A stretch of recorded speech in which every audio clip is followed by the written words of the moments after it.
ভাই এই প্রবাসটা কে উঠাইছিল, কে নাম লিছিল ভাই যে এই প্রবাস গেলে অনেক সুখে থাকবো, শান্তিতে থাকবো। ভাই কে এই যে ফার্স্টে কি আসছিল ভাই প্রবাসে?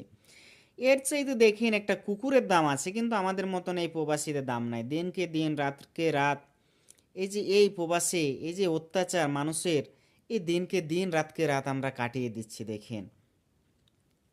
ভাই একটা কথা দেখেন, যে একমাত্র শুধু পরিবারের মুখে হাসি ফোটানোর জন্য এই মাসকে মাস বছরকে বছর আমরা এই প্রবাসীরা শেষ করে দিচ্ছি। কিন্তু তো একটা জিনিস খেয়াল করেন, আমাদের এই যে অত্যাচার, এই যে এত অপমান, এগুলো ভাই কিন্তু মানুষ কিন্তু দেখে না। কিন্তু আপনি যে সফল যদি হন তখন কিন্তু সফলতার দিক দিয়ে দেখবো মানুষ যে সফল হয়ে গেছে সে, কিন্তু সফলতার পিছনে যে তার কত পরিশ্রম, কত কষ্ট, এই জিনিসটা ভাই কিন্তু কেউ কিন্তু দেখে না। মানুষ যদি একটু সফল হয়ে যে তাকে নিয়ে হিংসা করে, ড্রামা করে, এটা সেটা করে, তাকে নিয়ে অনেকটা বিপদে ফেলার জন্য চেষ্টা করে।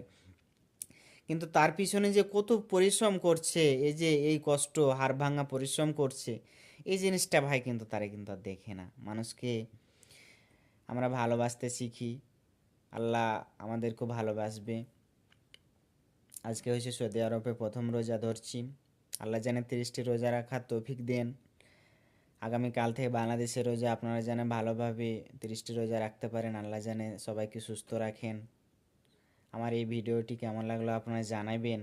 কোনো কিছু ভুল ত্রুটি হয়ে থাকলে ক্ষমা দৃষ্টিতে দেখবেন। আল্লাহ হাফিজ।